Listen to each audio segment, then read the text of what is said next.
আল্লাহ পাক রব্বুল আলমিনের সমস্ত প্রশংসা যে আল্লাহ পাক রব্বুল আলমিন আমাদেরকে তার ইবাদত বন্দেগীর জন্য সৃষ্টি করেছেন। সে আল্লাহর সমস্ত প্রশংসা যে আল্লাহ পাক রব্বুল আলমিন আমাদেরকে তার ইবাদত বন্দেগী কেমন করে করতে হবে, কিভাবে করতে হবে, কোন সময় করতে হবে, আল্লাহ পাক রব্বুল আলমিন এই সমস্ত বিষয় সম্পর্কে নবী করিম সাল্লাল্লাহু আলাইহি ওয়াসাল্লামের মাধ্যমে আমাদেরকে সঠিক জ্ঞান দান করেছেন। আজকে আপনাদের সামনে নারীদের নামাজ সম্পর্কে আলোচনা রাখব, যে সম্পর্কে অনেকেই সঠিক ধারণা রাখেন না। এর আগে মহিলাদের পবিত্রতা সম্পর্কে আলোচনা করা হয়েছে, আর পবিত্রতার পরে হচ্ছে মুসলিম জীবনে নামাজ। সুতরাং নামাজ সম্পর্কে আলোচনা পেশ করব যে নারীদের নামাজ কেমন হওয়া উচিত। আল্লাহ পাক রব্বুল আলামিন কোরআনে কারিমে 100-র বেশি আয়াতে নামাজের কথা উল্লেখ করেছেন, যেখানে আমভাবে নারী পুরুষ সকলকে আল্লাহ পাক আদেশ দান করেছেন, সকলের কথা উল্লেখ করেছেন। বিশেষ করে নারীদের কথা আল্লাহ পাক রব্বুল আলামিন নারীদেরকে সম্বোধন করে সূরা আহজাবে নামাজের আদেশ করেছেন। যদিও সরাসরি সম্বোধন করা হয়েছে উম্মাহাতুল মুমিনিনদেরকে, নবী করিম সাল্লাল্লাহু আলাইহি সাল্লামের বিবিগণকে, তবে পরোক্ষভাবে উম্মতের মহিলাদের সম্বোধন করা হয়েছে। মহান আল্লাহ ইরশাদ করেছেন সূরা আহজাবের আয়াত নম্বর 33-এ, ওয়া আকিমনাস সালাতা ওয়া আতিনাজ যাকাত, হে নারীরা তোমরা সালাত কায়েম করো, নামাজ কায়েম করো, ওয়া আতিনাজ যাকাত, যাকাত প্রদান করো, ওয়া আতিনাল্লাহ ওয়া রাসূলাহ, এবং আল্লাহ ও তার রাসূল সাল্লাল্লাহু আলাইহি সাল্লামের আনুগত্য করো। এই তিনটি আদেশ আল্লাহ পাক রব্বুল আলামিন এখানে বিশেষভাবে নারীদেরকে সম্বোধন করে বলেছেন। তাহলে কোরআনে কারিমে ব্যাপক অর্থে নারী পুরুষ সকলকে নামাজের আদেশ করা হয়েছে। সুতরাং নামাজ কায়েম করা প্রত্যেক নর এবং নারীর উপর ফরজ। আর বিশেষ করে আল্লাহ পাক রব্বুল নারীদেরকে এখানে তাগিদ করেছেন আর অতিরিক্ত হুকুম। সুতরাং নারীদেরকে এই নামাজের ক্ষেত্রে আরো যত্নবান হওয়া উচিত, কারণ তাদের পবিত্রতা এবং নাপাকির বিষয়টি অনেক ক্ষেত্রে পুরুষদের চাইতে ভিন্ন। সেজন্য এই ক্ষেত্রে তাদের আরো বেশি যত্নবান হইতে হবে। মহিলাদের ক্ষেত্রে দেখা যায় যে অনেক সময় তারা নাপাকির অজুহাতে পাক থাকতে পারি না, অথবা কাপড় পরিষ্কার রাখতে পারি না, বা নাপাকি থেকে বাঁচাতে পারি না, অথবা কাজের ব্যস্ততা রেখে অনেকে নামাজে গাফিলতি করে।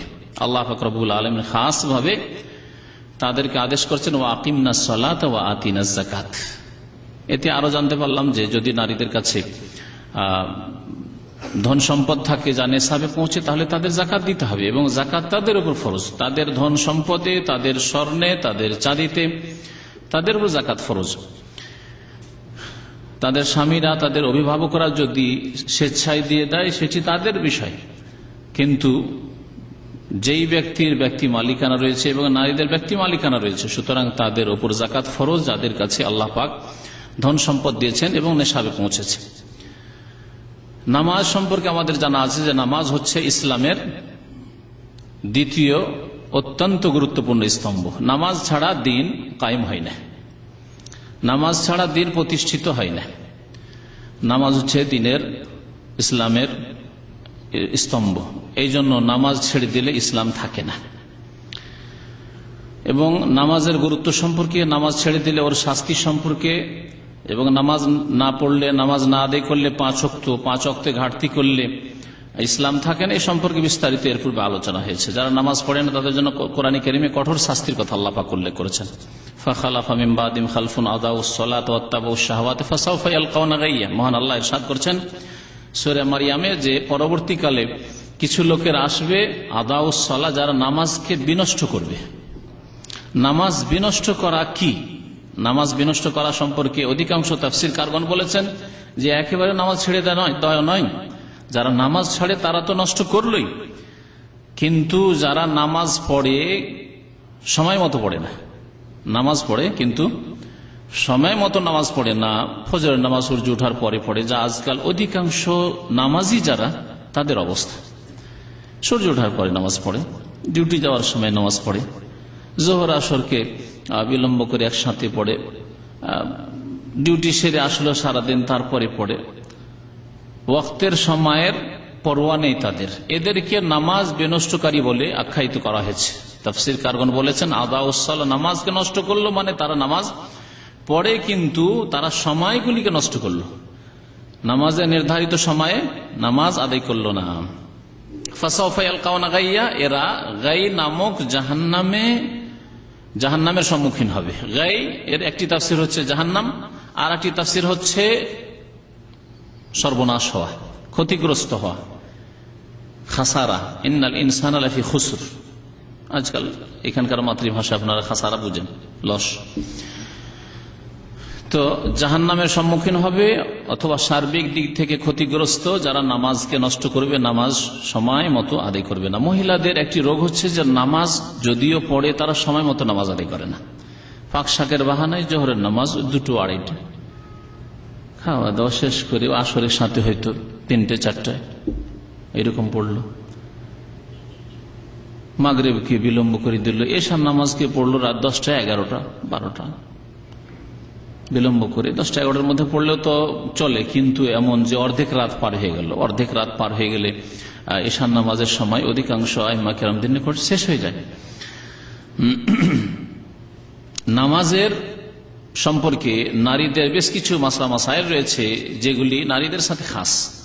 তার মধ্যে একটি বিষয় হচ্ছে যে মহিলাদের আজান ও ইকামত, এই বিষয়টি সম্পর্কে ফুকাহে কেরামদের বড় ইখতিলাফ রয়েছে। তবে প্রসিদ্ধ 2টি মত।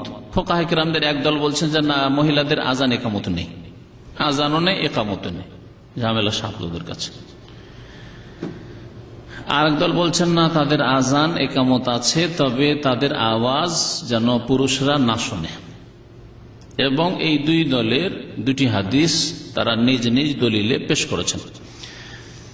আব্দুল্লাহ বিন ওমর রাদিয়াল্লাহু তাআলা আনহু থেকে হাদিস রয়েছে যে মহিলাদের আজান একামত নেই। এই হাদিসটি ওই সব ফুকাহে কেরামদের দলিল যারা বলছে যে মহিলাদের আজান একামত নেই।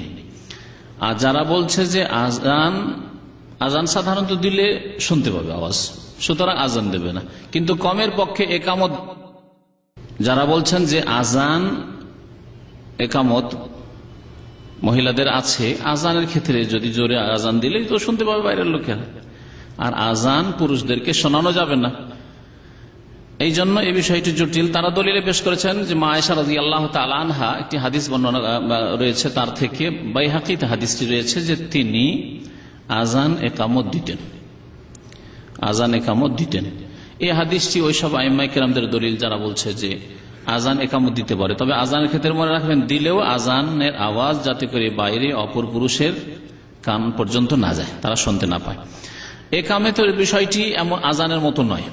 এই জন্য শেষ এত লম্বা কথা না বলে আজান একামত সম্পর্কে আল্লামা ইবনে উসাইমিন রাহমাতুল্লাহ আলাইহি খুব সুন্দর এই ক্ষেত্রে ফয়সালা দিয়েছেন। তিনি বলছেন যে আজানের কথা যদি নাও বলি তো কমপক্ষে মহিলারা একামত দিতে পারে, একামত দিলে কোনো অসুবিধা নেই। একামত আজানের দিলে, আজান না দিয়ে মহিলারা যদি তাদের নামাজের একামত দেয় তো কোনো অসুবিধা নেই। আর এতে হবে কি যে 2 রকমের যে হাদিসগুলি রয়েছে সেগুলি সমন্বয় হয়ে যাবে, আমল হয়ে যাবে। ইমাম আহমদ বিন হাম্বল রহমতুল্লাহ আলাইহি থেকে বেশ কয়েকটি মত এক্ষেত্রে বর্ণিত রয়েছে, হাদিস বিভিন্ন হওয়ার কারণে। তার মধ্যে শেষ উক্তি তার হচ্ছে যে মহিলারা আজান দেবে না, একামত দেবে। তাহলে মহিলাদের একামত দিয়ে নামাজ পড়াই হচ্ছে মুস্তাহাব বলা যেতে পারে। বাকি এই মাসলা ইখতিলাফ রয়েছে, যদি কোনো মহিলা আজান একামত না দেয় কোনো অসুবিধা নেই, বিনা একামতে নামাজ পড়ে। আর যদি একামত দেয় যাতে করে বাড়িতে ঘরের মধ্যে যেসব আর মহিলারা আছে তারা জানতে পারলো যে এখন নামাজ পড়ছে, আমার মা নামাজ পড়ছে, সুতরাং মেয়েরা নামাজ পড়বে, শাশুড়ি নামাজ পড়ছে, সুতরাং বউয়েরা নামাজ পড়ার জন্য প্রস্তুতি নেবে, তো একামত দিলে ভালো। আল্লাহু আলাম। মহিলাদের আরেকটি মাসলা নামাজ সম্পর্কে, সেটি হচ্ছে লেবাসের মাসলা। নামাজের অবস্থায় তাদের পোশাক কেমন হওয়া উচিত, এই বিষয়টি অত্যন্ত গুরুত্বপূর্ণ বিষয় এবং জটিল বিষয়। কারণ এতে নামাজ হওয়া না হওয়ার বিষয়টি নির্ভরশীল। যদি ফরজ লেবাস নামাজের অবস্থায় যা তাতে ঘাটতি হয়ে যায় তাহলে ওই অবস্থায় নামাজ হবে না। কারণ নামাজের একটি শর্ত হচ্ছে যে লজ্জা স্থান আবৃত হইতে হবে, লজ্জা স্থান আবৃত হইতে হবে। পুরুষদের লজ্জা স্থান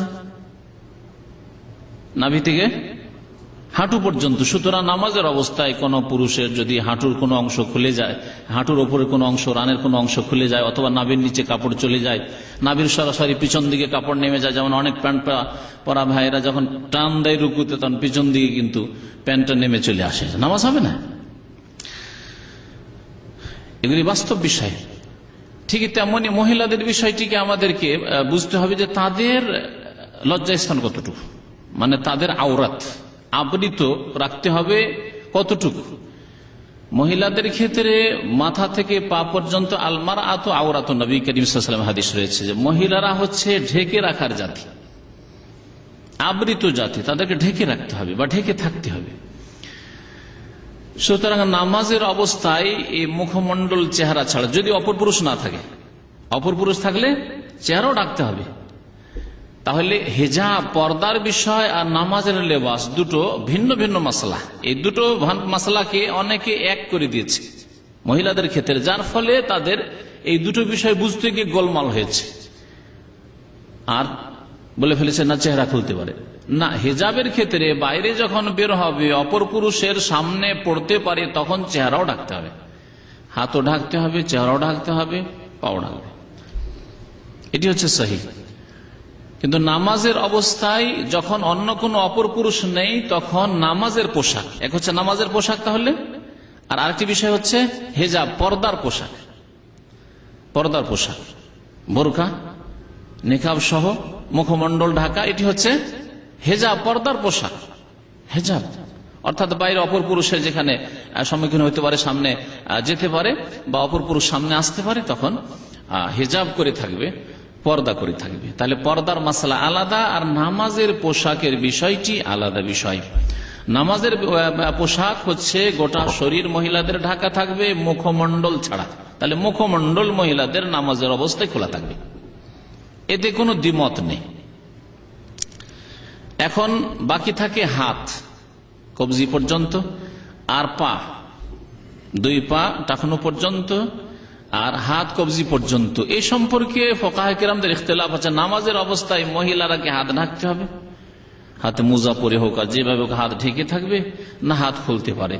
একদল ফুকাহা কিরাম বলছেন, ওলামারা বলছেন যে হাত আর পা খোলা রাখা জায়েজ, তবে উত্তম হচ্ছে ঢেকে রাখা নামাজের অবস্থায়। আর একদল ফুকাহা কিরাম বলছেন না, মহিলারা নামাজের অবস্থায় তাদের হাত এবং পা ঢেকে রাখা আবশ্যক, ঢেকে রাখতে হবে। তাহলে শুধু খুলে রাখতে হবে নামাজের অবস্থায় মহিলারা, কি বললাম, মুখমণ্ডল, যদি অপর পুরুষ না থাকে, বাড়ির মধ্যে নামাজ পড়ছে, দেবর নেই সামনে, ভাসুর নেই সামনে, অথবা রাস্তাঘাটে কোথাও মাঠে নামাজ পড়ছে না, যেখানে অন্য কোনো পুরুষের নজর আসতে পারে, মসজিদ হারাম, মসজিদ নবী যেখানে নজরে আসতে পারে, তাহলে ঢেকে নামাজ পড়তে হবে। কিন্তু বাড়ির মধ্যে, নিজের ঘরের মধ্যে নামাজ পড়লে চেহারা খুলে নামাজ পড়বে। এই মাসলা দ্বারা স্পষ্ট হয় যে আমাদের দেশের মহিলারা যদি শাড়ি ব্লাউজে নামাজ পড়ে, এই নামাজ হবে? হ্যাঁ বলেন, শাড়ি ব্লাউজে নামাজ পড়ে তা নামাজ হবে? নামাজ হবে না। কারণ শাড়ি ব্লাউজে যতই সতর্কতা অবলম্বন করুক না কেন, যখন রুকুতে যাবে অথবা যখন সেজদায় যাবে, তখন ডান দিক থেকে বাম দিক থেকে কিছু অংশ তো অবশ্যই খুলে যাবে, বিশেষ করে আজকালকার যে ব্লাউজ। তাহলে এই শাড়ি ব্লাউজে নামাজ পড়া জায়েজ হবে না, অসতর্কতা। নামাজের যে কোনো অবস্থায় যদি শরীরে কিছু অংশ খুলে যায়, এই চেহারা মুখমণ্ডল ছাড়া আর হাত পা ধরে নিলে ইখতিলাফ যখন আছে যে হাত আর পা ছাড়া, তাহলে নামাজ নষ্ট হয়ে যাবে মহিলাদের। নবী করিম সাল্লাল্লাহু আলাইহি সাল্লামের হাদিস শোনায়, এতক্ষণ তো মাসলায় বললাম আর উলামাদের উক্তি বললাম। নবী সাল্লাল্লাহু আলাইহি ওয়াসাল্লাম বলছেন, লা ইয়াকবালুল্লাহু সালাতা হায়েজিন ইল্লা বিখিমারিন। আল্লাহ পাক সাবালিকা মেয়ের নামাজ কবুল করবে না। হায়েজ মানে যে হায়েজের বয়সে পৌঁছে গেছে, মাসিক ঋতুর বয়সে পৌঁছে গেছে, কি হায়েজ বলা হয়েছে। আর হায়েজ মানে যদি ঋতুবতী হয়, ঋতুবতী অবস্থায় নামাজই নেই। নবী করিম সাল্লাল্লাহু আলাইহি ওয়াসাল্লাম বলছেন যে হায়েজ মেয়ের নামাজ আল্লাহ কবুল করবেন না, অর্থাৎ যে হায়েজের বয়সে, মাসিক ঋতুর বয়সে যেই মেয়ে পৌঁছে গেছে তার নামাজ কবুল হবে না।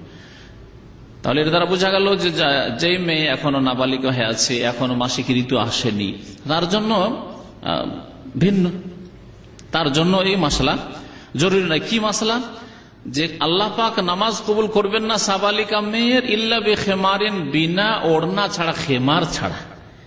খেমার বলা হয় এমন লম্বা চওড়া প্রশস্ত চাদরকে যাতে শরীর পুরো মহিলাদের ঢেকে নেই, বা যে শরীরের যে অংশগুলি ব্লাউজ শাড়ি পরার পরে খুলে আছে বা খুলে যাওয়ার আশঙ্কা আছে সেগুলিকে ঢেকে নেই। খেমার, খেমার ওড়না আমরা বলছি, খেমারের তরজমা হচ্ছে বাংলা উর্দুতে ওড়না। এই হাদিস মুসনাদ আহমদে আছে, আবু দাউদে আছে, তিরমিজিতে আছে, নাসাই ইবনে মাজায় রয়েছে, হাদিসটি সহিহ। উম্মে সালামা রাদিয়াল্লাহু তাআলা আনহা থেকে আরেকটা হাদিস বর্ণিত রয়েছে, আন্নাহা সালাতিন নবী সাল্লাল্লাহু আলাইহি ওয়াসাল্লাম, নবী সাল্লাল্লাহু আলাইহি ওয়াসাল্লামকে জিজ্ঞাসা করলেন উম্মে সালামা, নবী সাল্লাল্লাহু আলাইহি ওয়াসাল্লামের বিবি, আতুসাল্লিল মারাতু ফি দিরইন ওয়া খিমারিন, কোন মহিলা কি একটি কামিজ এবং একটি ওড়নায় নামাজ পড়তে পারে? বেগাইর এজারিন, লুঙ্গি নেই, অর্থাৎ নিচের দিকে আজকালকার সালোয়ার ধরে, সালোয়ার নেই কিন্তু একটি কি আছে, কামিজ আছে, অর্থাৎ আজকালকার ম্যাক্সি ধরে নেন, ম্যাক্সি। তখন তো পয়সার অভাব ছিল, লেবাস পোশাকের অভাব ছিল, হয়তো একটি লম্বা চওড়া ঢিলা ঢালা কামিজ এখান থেকে শুরু করে পা পর্যন্ত, যেমন আমাদের জুব্বা আছে, আর ভিতরে আর কিছু নেই। যেমন আজকাল আমাদের দেশের মহিলাদের যে সায়া রয়েছে,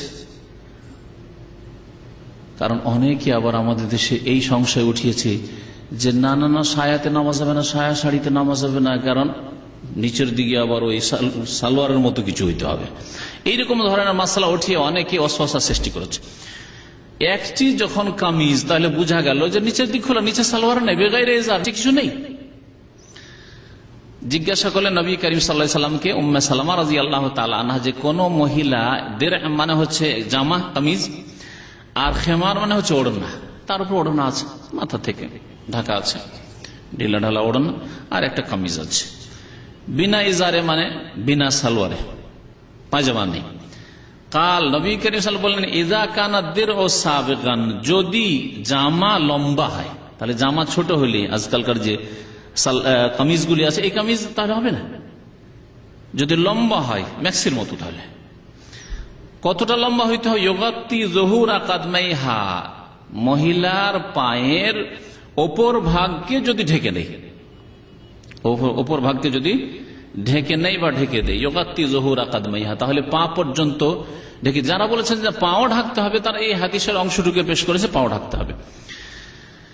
তো এই হাদিসগুলি প্রমাণ করে যে মহিলাদের তাহলে মাথা ঢাকা ফরজ, মাথার চুল যদি খোলা থাকে ওই অবস্থায় নামাজ হবে না। এইরকমই কাঁধ ঢাকা, গর্দন ঢাকা, গলা ঢাকা মহিলাদের ফরজ।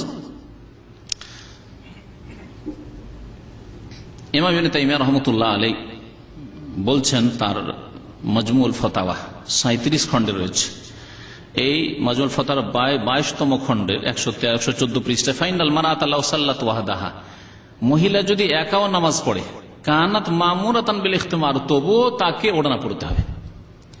একাই নামাজ পড়ছে, কোনো কেউ নেই তার সামনে, না দেবর আছে, না ভাসুর আছে, না অন্য কোন পুরুষ আছে, কেউ নেই, একাও যদি নামাজ পড়ে তবু কি করতে হবে? ওড়না নিতে হবে।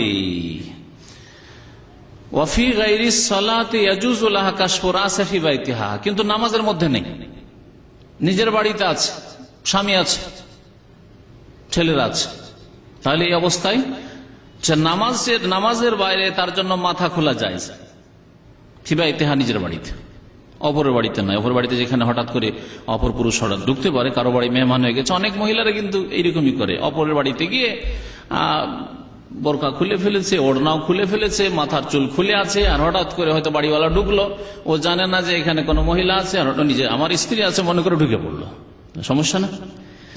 এই জন্য উলামায়ে কেরামরা বলেছেন নিজের বাড়িতে তাহলে মাথা মেয়েরা খুলতে পারে, নামাজের বাইরে কিন্তু নামাজের মধ্যে মাথা ঢাকতে হবে। তাহলে মাথা ঢাকা, চুল ঢাকা নামাজের মধ্যে, এটি হচ্ছে মহিলাদের জন্য জিনাত, অলংকার।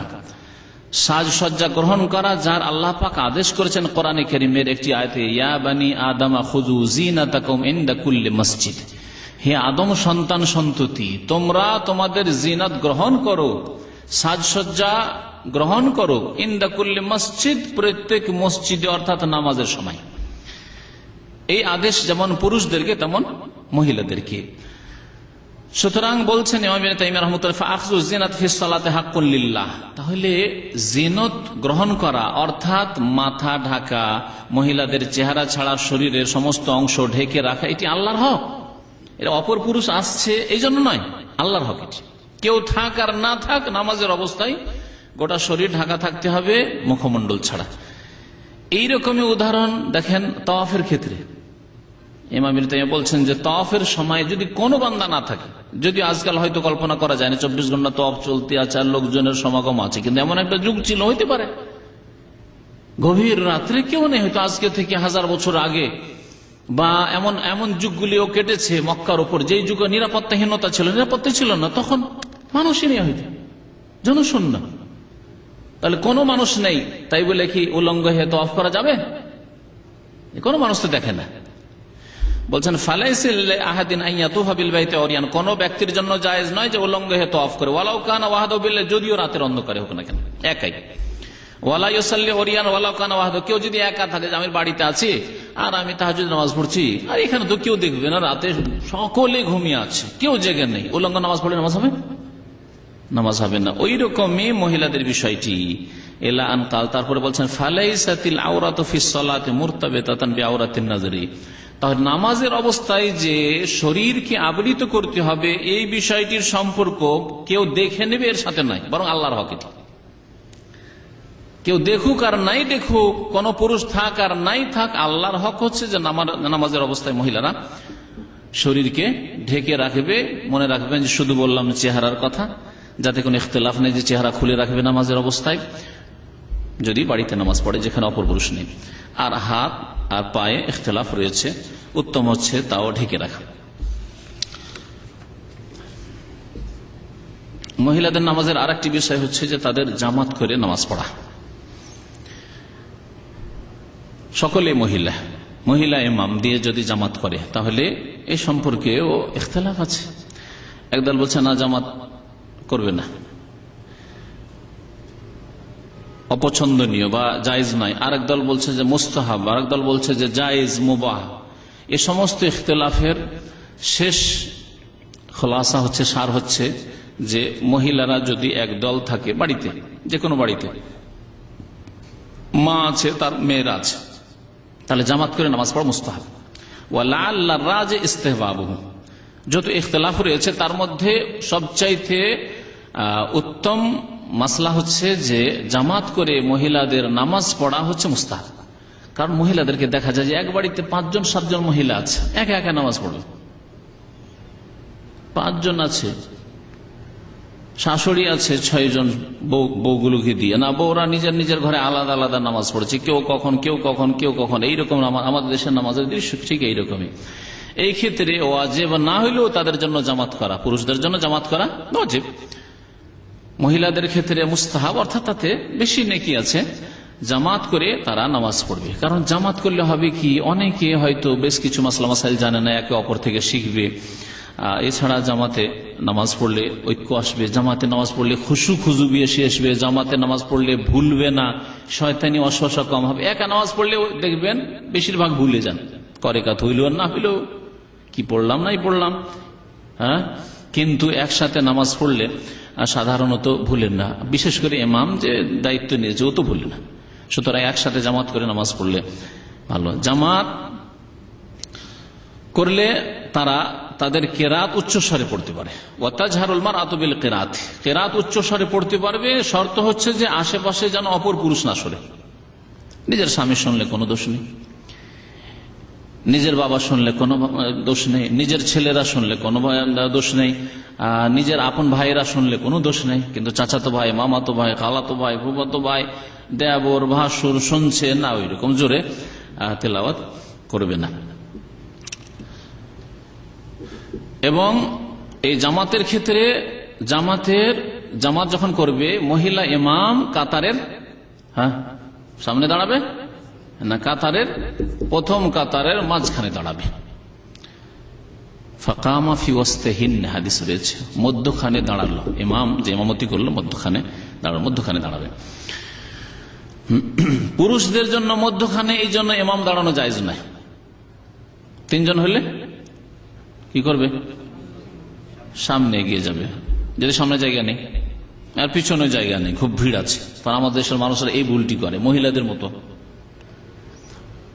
মাঝখানে ইমামকে রেখে দুই দিকে লোক দাঁড়িয়ে যায় না, এটি সুন্নাতের খেলাফ। মহিলাদের থেকে নামাজকে এই ক্ষেত্রে পার্থক্য করার জন্য ইমাম বাম দিকে দাঁড়াবে আর ডান দিকে সকলে হবে, তাহলে ইমাম বাম দিকে হয়ে যাবে। জায়গা যদি না থাকে তো ইমামের ডান দিকে সকলে দাঁড়ান মুক্তাদি। নামাজ পড়ার জন্য মহিলারা মসজিদে যেতে পারে কিনা মাসলা জানা আছে। যেতে পারে না জায়েজ না উত্তম? মসজিদে যাওয়া জায়েজ না উত্তম? জায়েজ। উত্তম হচ্ছে বাড়িতে নামাজ পড়া। তাহলে মহিলাদের জন্য মসজিদে নামাজের জন্য যাওয়া, 5 ওয়াক্ত নামাজে যাওয়া, জুমায় যদি মহিলাদের ব্যবস্থা থাকে সেখানে যাওয়া, এটি হচ্ছে জুমা এবং জামাত। ঈদ ছাড়া, ঈদের মাসলা আলাদা। জুমা এবং জামাতে যাওয়া জায়েজ, কিন্তু বাড়িতে নামাজ পড়া তাদের জন্য উত্তম। সহিহ মুসলিমে হাদিস রয়েছে, নবী করিম সাল্লাল্লাহু আলাইহি ওয়াসাল্লাম বলেছেন, লা তামনাউ ইমা আল্লাহ মাসাজিদাল্লাহি ওয়া বুয়ুতুহুন্না খায়রুল লাহুন্না। লা তামনাউ ইমা আল্লাহ, আল্লাহর বান্দীদেরকে আল্লাহর মসজিদ থেকে তোমরা বাধা দিও না। অর্থাৎ আল্লাহর মসজিদে গিয়ে যদি আল্লাহর বান্দীরা অর্থাৎ মেয়েরা নামাজ পড়তে চায় মহিলারা, তাহলে তাদেরকে বাধা দিও না। সম্বোধন কাকে করা হয়েছে? কাকে বলা হয়েছে? সম্বোধন করা হয়েছে স্বামীদেরকে, যে তোমরা স্ত্রীদেরকে বাধা দিও না। সম্বোধন করা হয়েছে বাবাকে, যে তোমার মেয়ে সাবালিকে মেয়ে যদি মসজিদে যেতে যে বাধা দিও না। ফিতনার আশঙ্কা যদি না থাকে, ইমানের দুর্বলতা যদি অনুভব করেন যে নামাজ পড়ার বাহানায় গিয়ে আমার মেয়ের চরিত্র খারাপ হয়ে গেছে, কারোর সাথে টেলিফোন যোগাযোগ রাখে, বাঁকা পথে চলে গেছে, তাহলে এই নামাজ পড়াকে সুযোগ গ্রহণ করে অন্য কিছু, তাহলে বাধা দেওয়ার অধিকার আছে। কিন্তু যদি সাধারণ অবস্থায় থাকে, ফিতনার আশঙ্কা না থাকে, তাহলে বাধা দেবে না, যেমন নবী করিম সাল্লাল্লাহু আলাইহি ওয়াসাল্লাম বলেছেন। আর একটা হাদিস, লা তামনাউন নিসা ইয়াখরুজনা ইলাল মাসাজিদ, মহিলাদেরকে বাধা দেবে না মসজিদে যাওয়া থেকে। ওয়া বুয়ুতুহুন্না খায়রুল লাহুন্না, তবে তাদের বাড়ি তাদের জন্য বেশি উত্তম। তাদের বাড়ি তাদের জন্য উত্তম। তাহলে বাড়িতে নামাজ পড়লে মসজিদে নামাজ পড়ার চাইতে বেশি নেকি পাবে। পুরুষরা যদি মসজিদে নামাজ পড়ে জামাত করে 25 বা 27 গুণ হাদিস আছে। এই ক্ষেত্রে ইমাম ইবনে হাজার রাহমাতুল্লাহ আলাইহি সমন্বয় করেছেন 25-27 এর মাঝে। রাতের নামাজ যদি মসজিদে গিয়ে পড়ে 27 গুণ, আর দিনের নামাজ যদি মসজিদে গিয়ে পড়ে 25 গুণ। আরো বিভিন্ন উক্তি আছে, কিন্তু এই উক্তিটি মনে রাখলে ভালো, কারণ রাতের নামাজে আরো বেশ কিছু গুণ আছে যা দিনের নামাজে নেই। তারা বলেছেন রাতের নামাজে আপনি কেরাত শুনছেন, কোরআনে কারীম শুনছেন, তো রাতের নামাজে অন্ধকার, দিন নামাজে দিনে। রাতের নামাজে ঝুঁকি আছে, শত্রু, জিন শত্রু, মানুষ শত্রু যত আছে, রাতের সুযোগ নেই। তো রাতের নামাজে গেলে 27 গুণ বেশি নেকি পাবে, আর দিনের নামাজে 25 গুণ বেশি পাবে। তাহলে মহিলারা যদি বাড়িতে নামাজ পড়ে এই 25-27 চাইতে বেশি কোথায় পাবে? বাড়িতে নামাজ পড়লে পাবে। মসজিদে যখন মহিলারা যাবে তখন বেশ কিছু আদব কায়দার খেয়াল রাখবে, যেগুলি আজকাল অধিকাংশ মহিলা খেয়াল রাখে না। আমাদের দেশের মহিলারা বা এখানেও মহিলারা বিশেষ করে যাবে কোন নামাজে? তারাবির নামাজে। তারাবির নামাজে। আর তারাবির নামাজে যাওয়ার ক্ষেত্রে অধিকাংশ মহিলারা এই শরীয়তি নীতিমালাগুলির আদব কায়দার খেয়াল রাখে না, যেগুলি তাদের জন্য জরুরি। প্রথম বিষয় হচ্ছে যে যখন মসজিদে নামাজ পড়ার জন্য যাবে তো পূর্ণ পর্দার সাথে যাবে, বেহায়া বেপর্দা হয়ে যাবে না, বরং পর্দার সাথে যাবে। মা আয়েশা রাদিয়াল্লাহু তাআলা আনহা বলছেন যে কানান নিসা ইউসাল্লিনা মা রাসূলিল্লাহ সাল্লাল্লাহু আলাইহি ওয়াসাল্লাম, মহিলারা নবী করিম সাল্লাল্লাহু আলাইহি ওয়াসাল্লামের জামানায় নবী সাল্লাল্লাহু আলাইহি ওয়াসাল্লামের সাথে মসজিদে নববীতে জামাতে গিয়ে নামাজ পড়তো। সুম্মা ইয়ানসারিফনা মুতালাফিআতিন বিমুরুতিহিন্না, আর তারপরে তারা মসজিদ থেকে ফিরে আসতো তখন বড় চাদর, মুরুত মানে বড় চাদর। আগের যুগের মহিলারাকে যারা দেখেছেন তারা একটা বড় বিশাল চাদরে মাথা থেকে পা পর্যন্ত সবকিছু ঢেকে যেত, এইরকম বড় চাদর। তখন এই বোরকার ব্যবস্থা ছিল না, ওই বড় চাদরে জড়িয়ে চলাফেরা করতো আগের মহিলাকে দেখা যেত। তো নবী সাল্লাল্লাহু আলাইহি ওয়াসাল্লামের জামানায় মহিলারা ওইরকম বড় চাদরে নিজেকে জড়িয়ে রাখতো এবং ফিরে আসতো মসজিদ থেকে। মা ইউরাফনা মিনাল গালাস, এত অন্ধকারে নামাজ হয়ে যেত, অন্ধকারে তাদেরকে চেনা যেত না। তাহলে লেবাস পোশাক পর্দার হইতে হবে। প্রথম শর্ত হচ্ছে মসজিদে যাওয়ার জন্য। দ্বিতীয় শর্ত হচ্ছে যে মসজিদে গেলে যেন সুগন্ধি, আতর এগুলি লাগিয়ে না যায়। যেই মহিলা সুগন্ধি লাগিয়ে রাস্তাঘাটে চলাফেরা করে, বাজারে চলাফেরা করে বা মসজিদের পথে চলাফেরা করে, তাদেরকে নবী করিম সাল্লাল্লাহু আলাইহি ওয়াসাল্লাম ফাহিয়া কাজা ওয়া কাজা। আর পুরুষ লোকেরা যদি তাদের সুগন্ধি পাশ দিয়ে চলতে গিয়ে, রাস্তা দিয়ে চলতে গিয়ে পেয়ে যায়, তাহলে সেই মহিলারা হচ্ছে জানিয়া, জেনাকারিনী বদচরিত্রের বলা হয়েছে। নবী করিম সাল্লাল্লাহু আলাইহি ওয়াসাল্লামের একটি হাদিস রয়েছে, মুসনাদ আহমদে, আবু দাউদে হাদিস রয়েছে, লা তামনু ইমা আল্লাহে মাসাজিদাল, আল্লাহর মসজিদ থেকে আল্লাহর বাদীদেরকে বাধা দিও না, ওয়ালিয়াখরুজনা তাফিলাত। এতে অতিরিক্ত এই শব্দ বা এই বাক্যটুকু রয়েছে যে তারা যেন একবারে সাদা সিধে হয়ে যায়। ময়লা কাপড়, পুরাতন কাপড়, এমন না যে নতুন নতুন কাপড় আর সাজ করা আছে। আজকালকার বোরখার অবস্থা, ভিতরের কাপড়ের চাইতো নাক নকশা বেশি বোরখার কাপড়ের। এগুলি বোরখা নয়, আসলে এক রকমের ফ্যাশনের ড্রেসে পরিণত হয়েছে। বলে আখরোজনা তাফিলাত এর তর্জমা করেছেন ভাষ্যকারগণ যে বিনা আতরে, কোনো আতর নেই, সুগন্ধি নেই, কোনো আকর্ষণীয় কোনো কিছু নেই, এইভাবে সাদা সিধে মসজিদে যাবে। নবী করিম সাল্লাল্লাহু আলাইহি ওয়াসাল্লাম আরেকটি হাদিস আবু হুরায়রা রাদিয়াল্লাহু তাআলা বর্ণনা করেছেন, ক্বালা রাসূলুল্লাহ সাল্লাল্লাহু আলাইহি ওয়াসাল্লাম আইয়ুমা ইমরাতিন আসাবাত বখুরান, কোন মহিলা যদি বখুর ব্যবহার করে, বখুর মানে এই ধুনি যে উদ কাঠ রয়েছে এর সুগন্ধি, ফালা তাশহাদনা মা'আনাল ইশা আল আখিরা, তাহলে এর সাথে যেন হাজির না হয়। রাতের অন্ধকারও হাজির হতে নিষেধ করা হয়েছে।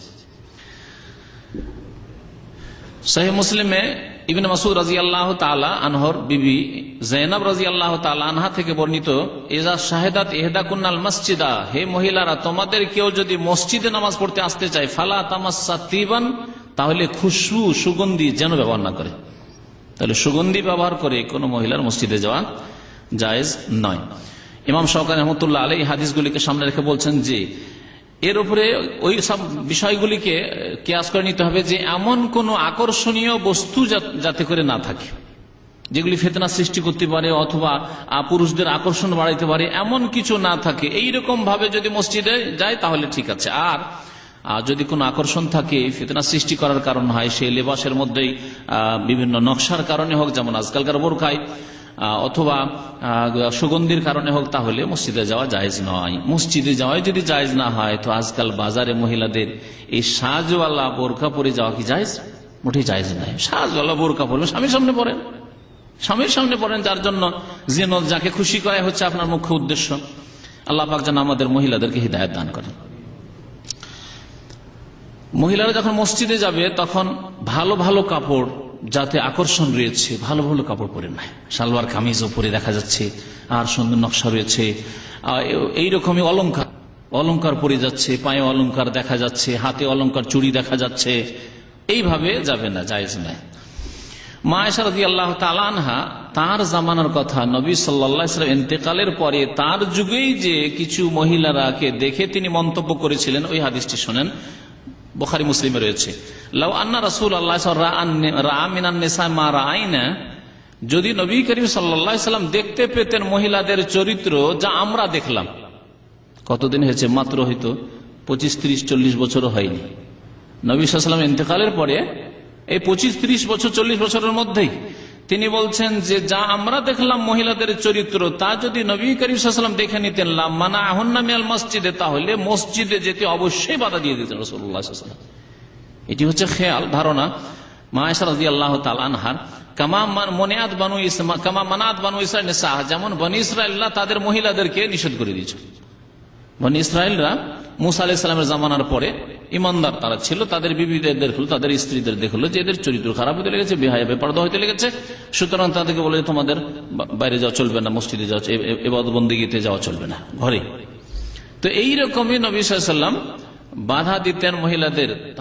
মা আয়েশা রাদিয়াল্লাহু তাআলা আনহার যুগেই যদি এইরকম হয়ে যায় অবস্থা, তাহলে আজকে 1400 বছর পরে কোথায় পৌঁছে গেছে মুসলিম উম্মতের মহিলারা? কাফের মহিলাদেরকে দেখে, আল্লাহকে যারা ভয় করে সব মহিলাদেরকে দেখে, বেহায়া বেপরদা মহিলাদেরকে দেখে তাদের মতো সজ্জা গ্রহণ করতে চায়, তাদের মতো চরিত্র, তাদের মতো চালচলন, তাদের মতো স্যান্ডেল, উঁচা উঁচা স্যান্ডেল, জুতো এসব পরে আকর্ষণ সৃষ্টি করে। উঁচু স্যান্ডেল, উঁচু জুতোতে আকর্ষণ সৃষ্টি করেন। তাহলে কোন মহিলা যদি উঁচা উঁচা হিলওয়ালা আর স্যান্ডেল আর জুতা পরে মসজিদে যায়, তাহলে এটিও একটি ফিতনার কারণ। এইরকম লিবাস, পোশাক, জুতো, স্যান্ডেল পরে বা আতর সুগন্ধি লাগিয়ে যাতে ফিতনার কারণ হইতে পারে, মহিলারা মসজিদে যাবে না। ইমাম ইবনে জাওজি রাহমাতুল্লাহ আলাইহি মহিলাদের সম্পর্কে একটি কিতাব লিখেছেন, আহকামুন নিসা। তার 39 পৃষ্ঠায় তিনি বলছেন, ইয়ামবাগি লিল মারআতি আন তাহজারা মিনাল খুরুজ মাহমা আমকানাহা, মহিলাদের উচিত যথাসাধ্য তারা বাড়ির বাইরে বেরোবে না। তাহলে এই যে শখের সাথে ছোটখাটো জিনিস কেনার জন্য মহিলাদের বেরিয়ে যেতে হবে, সুপার স্বামীর সাথে যেতে হবে, স্বামীর কোনো কিছু পছন্দ না, বাজারের সাথে সাথে যেতে হবে, লবণ তেল কিনলেও যেতে হবে, সাজ পোশাক কিনলেও যেতে হবে, চাউল ডাল কিনলেও যেতে হবে না, যথাসাধ্য মহিলারা বাইরে যাওয়া থেকে বেঁচে থাকবে। ইন সালেমাত ফি নাফসিহা লাম ইয়াসলামিন নাস মিনহা, তিনি বলছেন কারণ যদি মহিলা দিনদার পরহেজগার হয়, তার খারাপ নজর কোনো দিকে না যায়, তো ওর উপর তো নজর পড়বে কারণ। কত সুন্দর কথা বলেছে। দিনদার পরহেজগার মেয়ে, আপনি পর্দার সাথে যাচ্ছেন, কিন্তু আপনার দিকে অন্য কেউ তাকাচ্ছে, আপনি এই সুযোগ দেবেন কেন? আপনি গেছেন দোকানে, আর দোকানে যাওয়ার পরে কাপড় কেনাকাটা করছেন আপনার স্বামীর সাথে, আপনার স্বামীর দিকেও তাকাচ্ছে না, তো দুষ্ট, ও আপনার দিকে তাকাচ্ছে, ঠিক না? দেখেন দোকানে গিয়ে দেখবেন যদি মহিলা কাস্টমার থাকে আর আপনি যদি একা পুরুষ কাস্টমার হন, তো পুরুষের সাথে কথাই বলবে না। আজকাল দোকানদারদের চরিত্র এত খারাপ হয়েছে অধিকাংশ, যে মহিলা কাস্টমার দেখলে হয়ে গেল, ব্যাস পুরুষ কাস্টমার যাক, ও যতই টাকার কিনুক, টাকার দরকার নেই। এই হলো চরিত্র আজকাল অধিকাংশ মানুষের। সুতরাং আপনি নিজে বেঁচে থাকলেও আপনাকে অনেক সময় বেঁচে থাকতে দেবে না। আপনি ফিতনায় না পড়লে আপনার কারণে অন্য কেউ ফিতনায় পড়বে, গুনাহগার হবে। ফায়জা ইজতাররাত ইলাল খুরুজ খারাজাত বিইজনি যাওজিহা ফি হাইয়াতির রাসসা, যদি বের হতে বাধ্য হয় তাহলে স্বামীর অনুমতিক্রমে বের হবে।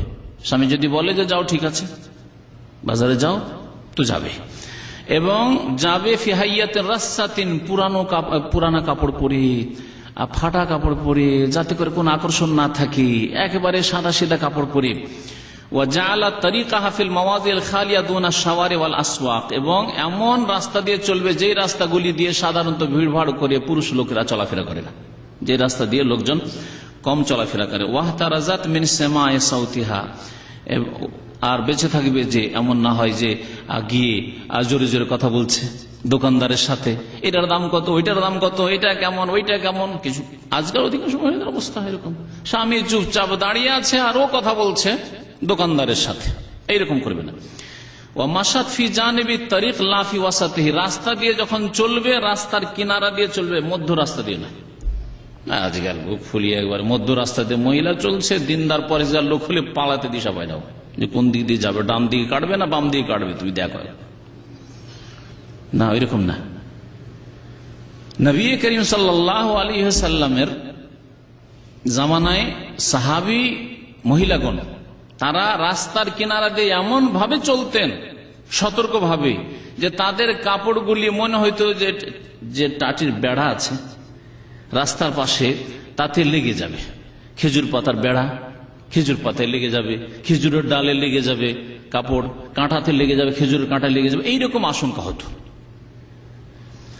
তো এইভাবে মহিলারা চলাফেরা করতেন, মুসলিম মহিলারা এইভাবে আসল রাস্তা ছেড়ে দিয়ে রাস্তার কিনারা কিনারা চলাফেরা করবে, যদিও তাদেরকে বেরিয়ে যেতে হয়। আর যদি না বেরিয়ে কাজ চলে তাহলে বাইরে যাবে না।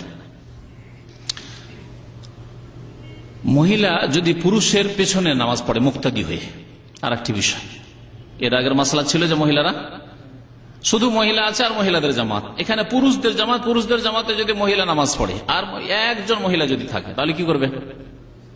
হ্যাঁ, সামনে কাতার খালি আছে কিন্তু হ্যাঁ পাশে লাগতে পারবে না।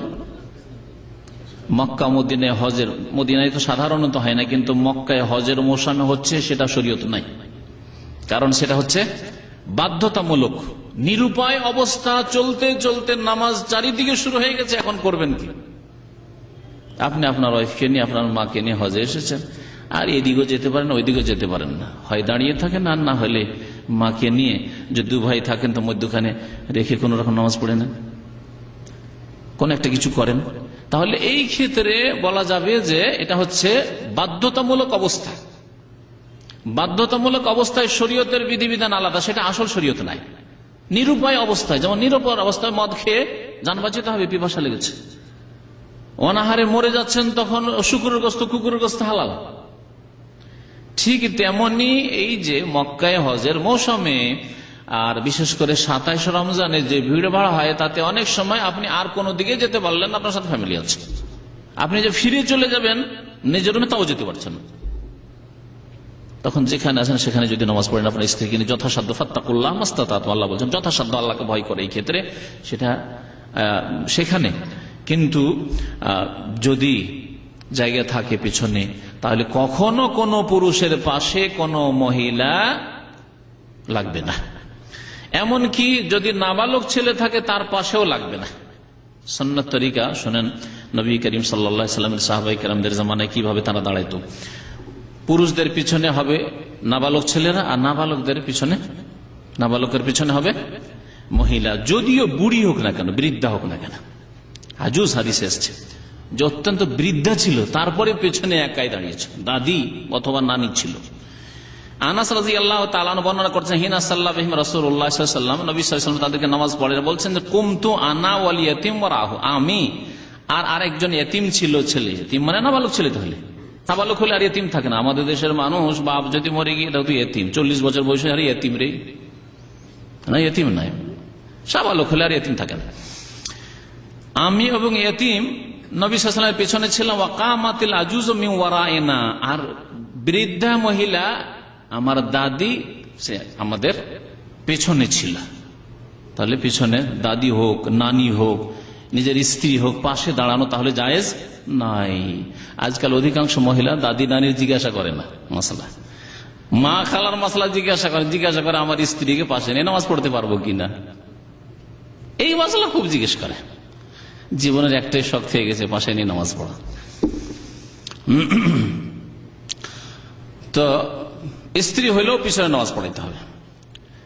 আরো আনাস রাদিয়াল্লাহু তাআলা আনহু থেকে বর্ণিত হাদিস, বুখারীতে রয়েছে, আগের হাদিসটা বুখারী মুসলিমে রয়েছে, সাল্লাইতু আনা ওয়াল ইয়াতীম ফি বাইতিনা, আমি আর আরেক ইয়াতীম আমাদের বাড়িতে নামাজ পড়েছিলাম, কোন সুন্নত নফল নামাজ ছিল।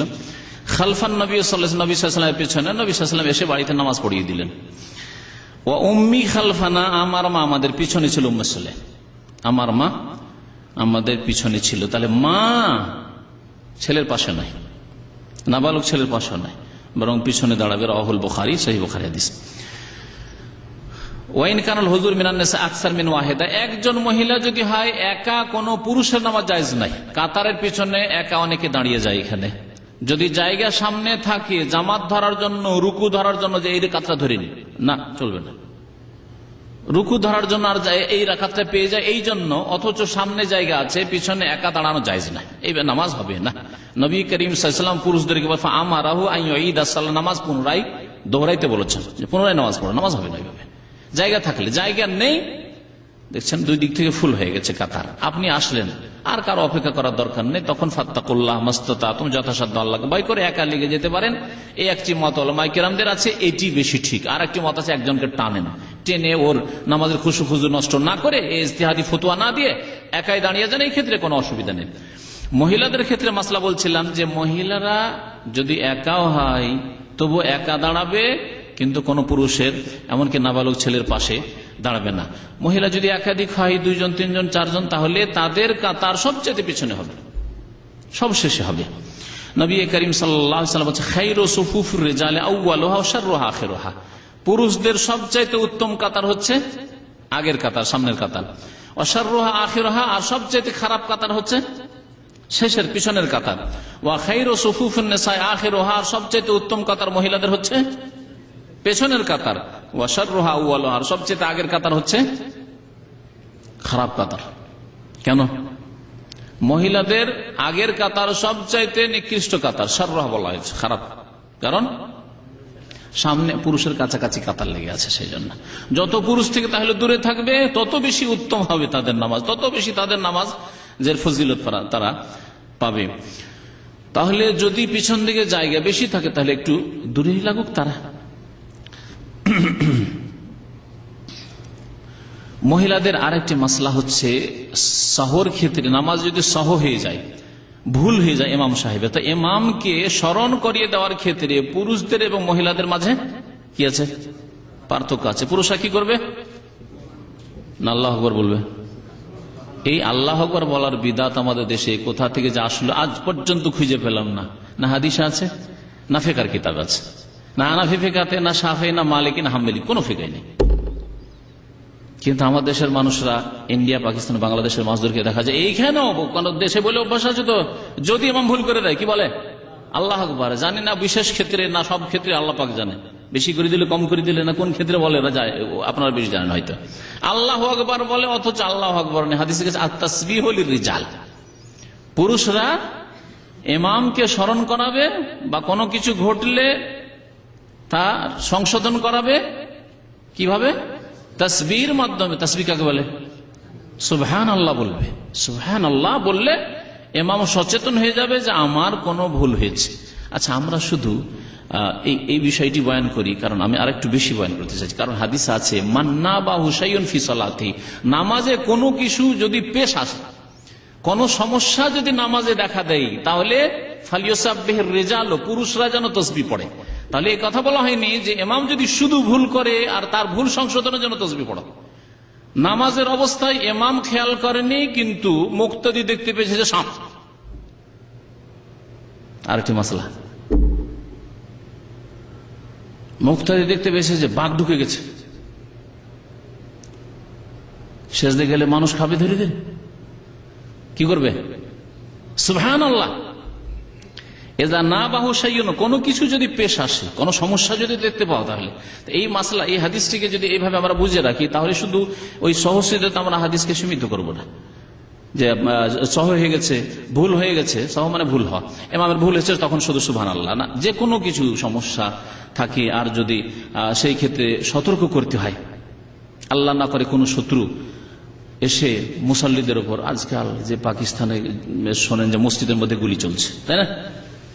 নামাজের অবস্থা দেখে শত্রু চলে এসছে, টের পেয়েছেন মুক্তাদি, সুবহানাল্লাহ যদি দু চারজন বলে ওঠে তাহলে সজাগ হবে না? হবে না? আশেপাশে সিকিউরিটি যদি থাকে তারাও তো সজাগ হবে, কাজ হয়ে গেল। অথবা ইমাম সজাগ হবে, তখন নামাজকে সংক্ষেপ করবে। কোনো কিছু হয়েছে, একটা লোক বেহুশ হয়ে গেছে, এই হাদিসকে অনেক ক্ষেত্রে ফিট করা যেতে পারে। একটা লোক হঠাৎ করে বেহুশ হয়ে পড়ে গেছে, ইমাম নামাজ ও লম্বা কেরাত শুরু করে দিয়েছে, সুবহানাল্লাহ যদি শুনে তাহলে নামাজকে সংক্ষেপ করবে, রুকু সে সংক্ষেপ করবে, তাড়াতাড়ি করে ফরজ কোন রকম নামাজটা আদায় করে দেখবে হয়েছে কি। তাহলে সুবহানাল্লাহ ক্ষেত্রে বললে লোকটা বেহুশ হয়ে মারা যাচ্ছে পড়ে আর নামাজ পড়তেই আছেন না, সুবহানাল্লাহ বলেন তাড়াতাড়ি। তো নবী সাল্লাল্লাহু আলাইহি ওয়াসাল্লাম কি বলেছেন? ইযা নাবাকুম ফিস সালাতি শাইউন, নামাজের মধ্যে তোমাদের সামনে কোনো কিছু যদি পেশ আসে, ফালিয়াসাব্বিহির রিজালু, পুরুষরা যেন সুবহানাল্লাহ বলে, ওয়ালিয়াসাফিকিন নিসা, মহিলারা জানে কি বলে? মহিলারা তালি দেয়, তাসফিক তালি দেয়। তালি সম্পর্কে বলা হয়েছে যারা খেলাধুলা করে তাদের তালি থেকে যদি বিরোধিতা করা যায় তাহলে ভালো। সেই জন্য উলামা কেরাম তাদের ইজতিহাদে বলেছেন এইভাবে তালি দেন অথবা এইভাবে তালি দেন, তাদের উল্টো করেন। তারা তালি দেয় এইভাবে, দেখেন আওয়াজ বেশি হচ্ছে।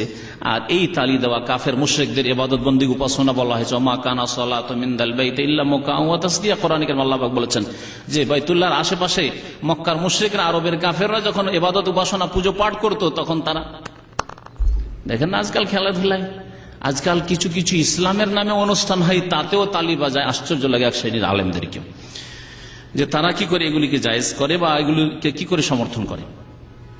তো মহিলারা তাহলে তালি দিয়ে সতর্ক করবে। যেমনই ইমামের সাথে যদি নামাজ পড়ে মহিলারা পিছনে, যেমনই ইমাম সালাম ফিরবে সাথে সাথে মহিলারা আর ওখানে তাসবিহ পড়ার জন্য বসে থাকবে না, ওই সুন্নতি দোয়া পড়ার জন্য বসে থাকবে না, তাড়াতাড়ি তারা বেরিয়ে পড়বে যাতে করে পুরুষদের আগেই বেরিয়ে পড়ে। নবী করিম সাল্লাল্লাহু আলাইহি ওয়াসাল্লামের জামানায় মহিলারা তাই করতো, আর পুরুষরা তাড়াতাড়ি করবে না, পুরুষরা বসে থাকবে কারণ তাদের পেছনে মহিলারা আছে, মহিলারা চলে যাক রাস্তাঘাট একটু ক্লিয়ার হয়ে যাক, তারপরে আমরা মসজিদ থেকে বেরোবো। এটি হচ্ছে সুন্নত। আর এই সুন্নত যদি মসজিদে থাকে, মসজিদ দিয়ে আমাদেরকে অন্য ক্ষেত্রেও শিক্ষা দেওয়া হয়েছে। এখানে আপনাদেরকে বলছে, অনেক ভাইরা আছেন বক্তব্য শেষ হওয়ার সাথে সাথে মহিলারা বের হইতে পারে না, তার আগে আপনারা টান দিয়ে বেরিয়ে যান। না, এটা ঠিক নয়। আপনারা যদি এইভাবে টান দিয়ে বেরিয়ে যান, মহিলাদের চাইতে বেশি আপনারা স্পিডে চলতে পারেন, আর গিয়ে সিঁড়িতে সব একাকার হয়ে গেলেন, এ নাজায়েজ কাজ হচ্ছে।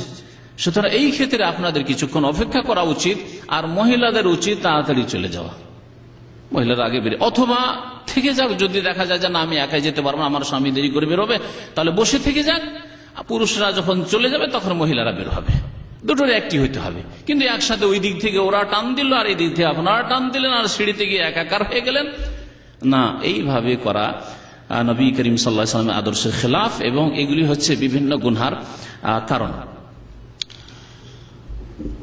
নবী করিম সাল্লাল্লাহু আলাইহি ওয়াসাল্লামের জামানায় নবী সাল্লাল্লাহু আলাইহি ওয়াসাল্লাম বসে থাকতেন, সাহাবারা বসে থাকতেন। সালাম ফিরার পরে অতক্ষণ সাহাবায়ে কেরামরা উঠতেন না যতক্ষণ পর্যন্ত নবী করিম সাল্লাল্লাহু আলাইহি ওয়াসাল্লাম না দাঁড়াতেন। নবী সাল্লাল্লাহু আলাইহি ওয়াসাল্লাম ততক্ষণ দাঁড়াতেন না যতক্ষণ পর্যন্ত না অনুভব করতেন যে মহিলারা এখন চলে গেছে, মহিলারা চলে গেছে নামাজ পড়ে। তারপরে নবী সাল্লাল্লাহু আলাইহি ওয়াসাল্লাম উঠতেন, যখন উঠে চলে গেলেন তখন সাহাবায়ে কেরাম উঠতেন। আলোচনার শেষে মহিলাদের নামাজ এবং পুরুষদের নামাজের পার্থক্য সম্পর্কে যে আমাদের হানাফি মাযহাবে পার্থক্যগুলি বয়ান করা হয়েছে, বা অন্যান্য মাযহাবে কিছু পার্থক্য বয়ান করা হয়েছে, সেগুলি ভিত্তিহীন। সে সম্পর্কে আলোচনা আরেকটা বিস্তারিত করার প্রয়োজন হবে, কারণ আজকে সময় শেষ হয়ে গেছে। দুই একটি বিষয় আর উল্লেখ করছি যেগুলি অন্য বিষয়, এই পার্থক্যগুলি আছে। আর সেগুলি হচ্ছে ওয়ায়ুখালিফুন নিসা রিজাল ফি সালাতিল জামাআতি ফি আশিয়া, জামাতে নামাজ পড়ার ক্ষেত্রে, তাহলে নামাজের মধ্যে কোনো পার্থক্য নেই পুরুষ নারী নামাজে। জামাতে নামাজ পড়ার ক্ষেত্রে মহিলা পুরুষের নামাজের প্রথম পার্থক্য হচ্ছে যে পুরুষদের জামাতে নামাজ পড়া ফরজ ওয়াজিব, এবং ফরজ ওয়াজিবে কোনো পার্থক্য নেই, এটি হচ্ছে সহিহ। পক্ষান্তরে মহিলাদের জামাতে নামাজ পড়া মুস্তাহাব, জায়েজ অথবা মুস্তাহাব বলতে পারেন, ভালো, মুস্তাহাব। জামাতের ক্ষেত্রে মহিলাদের ইমাম কাতারের মাঝখানে দাঁড়াবে, পক্ষান্তরে পুরুষের ইমাম সামনে দাঁড়াবে, একা দাঁড়াবে। তৃতীয় পার্থক্য হচ্ছে যে একজন মহিলা যদি থাকে তো পুরুষদের পিছনে একাই দাঁড়াবে, পাশে দাঁড়াবে না। পক্ষান্তরে পুরুষরা পাশাপাশি, যতক্ষণ পর্যন্ত সামনে কাতার খালি আছে ততক্ষণ পর্যন্ত পাশাপাশি তারা দাঁড়াবে। চতুর্থ পার্থক্য হচ্ছে যে ইযা সাল্লাইনা সুফুফান মা'আর রিজাল ফাআখিরু সুফুফিহিন্না আফযালু মিন আউয়ালিহা, যদি একাধিক কাতার থাকে, মহিলাদের কাতার 3-4টি, তাহলে যেসব মহিলারা পিছনের কাতারে পুরুষদের থেকে দূরে নামাজ পড়বে তাদের কাতার বেশি ফজিলতের। পুরুষদের ক্ষেত্রে এর থেকে একেবারে বিপরীত, সামনের কাতারে বেশি ফজিলত রয়েছে, তারপরের কাতার, তারপরের কাতার, যত পিছনে কাতার আসবে তত নেকি কমে যাবে তাদের। পক্ষান্তরে মহিলাদের যত পিছনে কাতার হবে তত বেশি তাদের নেকি বেশি হবে। এরপরে আরেকটি বিষয় আছে ঈদের নামাজ, ইনশাআল্লাহ তাআলা আল্লাহ পাক রব্বুল আলামিন যদি সময় সুযোগ দেয় ঈদের নামাজ সম্পর্কে, এবং আরো যেসব বিষয়গুলি, বিশেষ করে যারা বললাম যে যেসব মাযহাবে 18টি পার্থক্যের কথা যে উল্লেখ করেছেন, সেই পার্থক্যগুলির কোনো পার্থক্য নেই পুরুষ নারীর নামাজে। ইনশাআল্লাহ তাআলা আর একটি মজলিসে সে সম্পর্কে আলোচনা করা যাবে। আল্লাহ পাক যেন আমাদেরকে নামাজ সহি শিখার তৌফিক দান করেন এবং সহি শুদ্ধভাবে নামাজ আদায় করার তৌফিক দান করেন। আমাদের মহিলাদেরকে, আমাদের পুরুষদেরকে, আমাদের সকলকে নবী করিম সাল্লাল্লাহু আলাইহি ওয়াসাল্লামের অনুসরণে তৌফিক দান করেন। নবী করিম সাল্লাল্লাহু আলাইহি ওয়াসাল্লাম যেমন নামাজ আদায় করেছেন তেমন নামাজ আদায় করার তৌফিক দান করেন।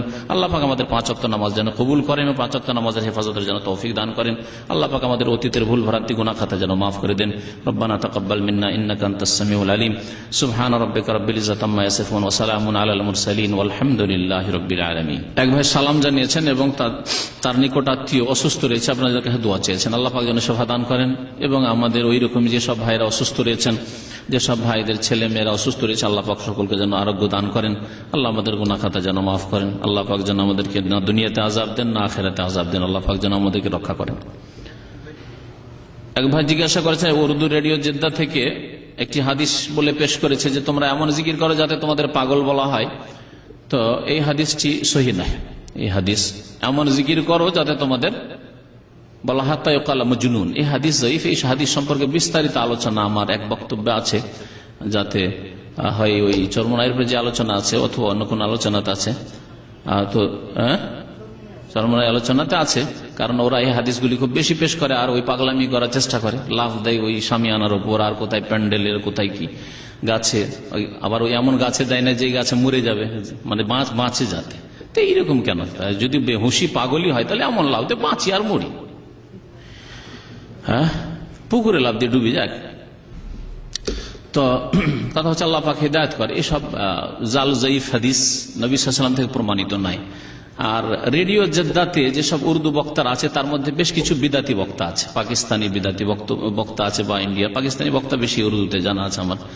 তো এইসব বক্তারা তারা আসলে অনেক বিদাত নিয়ে পাকিস্তান থেকে এসছে অথবা ভারত থেকে এসছে। সুতরাং আল্লাহ পাক ওদেরকে হিদায়াত যেন দান করেন। স্ত্রীর চাচা না, স্ত্রীর কি, স্ত্রীর খালু, স্ত্রীর খালু কার জন্য?